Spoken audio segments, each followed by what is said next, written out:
బాబు master plan ఈసారి మహానాడు ఎక్కడో తెలుసా?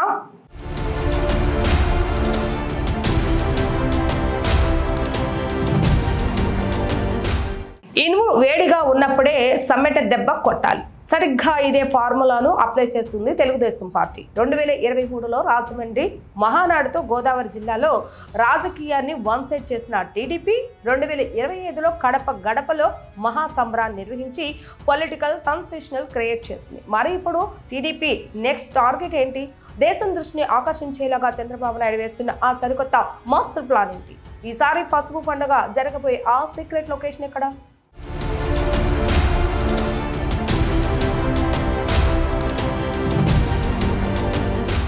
ఒకప్పుడు మహానాడు అనగానే పెద్ద పెద్ద నగరాలు, భారీ హంగులు, అన్ని ఫెసిలిటీస్ ఉన్న ప్రదేశాలే గుర్తుకొచ్చాయి. కానీ ఇప్పుడు రూటు మారింది. పార్టీ ఆవిర్భావ వేడుకను కేవలం ఒక పండుగలా కాకుండా ప్రత్యర్థుల గుండెలో గుబులు పుట్టించే బ్రహ్మాస్త్రంలాగా వాడుతున్నారు బాబు. ఘోర పరాజయంతో ఉక్కిరిబిక్కిరవుతున్న వైసీపీకి ఏకంగా కడపలోనే మహానాడు పెట్టి మైండ్ బ్లాక్ చేశారు.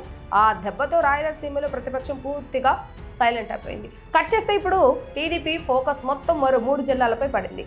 ఈసారి ఉత్తరాంధ్రలో పసుపు పండుగను ఓ రేంజ్లో జరపాలని డిసైడ్ అయిపోయారు. అవును, మీరు వింటున్నది నిజమే. ఈసారి మహానాడుకు ఉత్తరాంధ్ర సెంటర్ కాబోతుంది.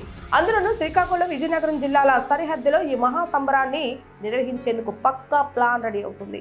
విజయనగరం జిల్లా లేదా నెల్లిమర్ల లేదా శ్రీకాకుళం జిల్లా ఎచ్చెర్ల నియోజకవర్గాల పరిధిలో వేదికను ఫైనలైజ్ చేసే పనిలో ఉన్నారు ముఖ్య నేతలు. ఈ 2 నియోజకవర్గాలు ఇప్పటికే 3 స్థలాలను పరిశీలించారు. ఏ క్షణమైనా ఫైనల్ డెసిషన్ బయటకు రాబోతుంది. దీంతో అటు విజయనగరం, ఇటు శ్రీకాకుళం తమ్ముళ్ళలో ఫుల్ జోష్ కనిపిస్తోంది.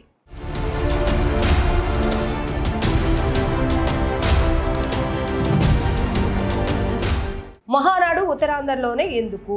దీని వెనుక ఉన్న అసలు స్కెచ్ ఏంటి అంటే అక్కడే ఉంది అసలైన లాజిక్. కూటమి ప్రభుత్వం వచ్చాక ఉత్తరాంధ్రలో డెవలప్మెంట్ స్పీడ్ పెరిగింది.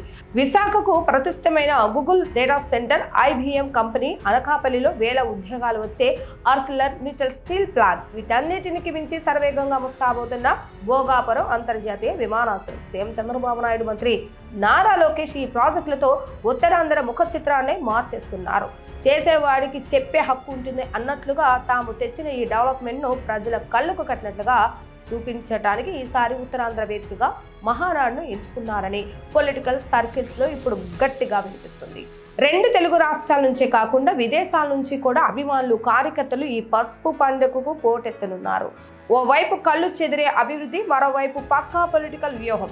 ఈ దెబ్బతో ఉత్తరాంధ్రలో ప్రతిపక్షాలకు ఇక చెక్ పడినట్లే అని విశ్లేషకులు భావిస్తున్నారు. మరి చంద్రబాబు నాయుడు వేసిన ఈ స్కెచ్ పై మీ అభిప్రాయం ఏంటి? ఉత్తరాంధ్రలో మహానాడు పెడితే పొలిటికల్గా ఎంత ఇంపాక్ట్ అవుతుంది? కింద కామెంట్ చేయండి.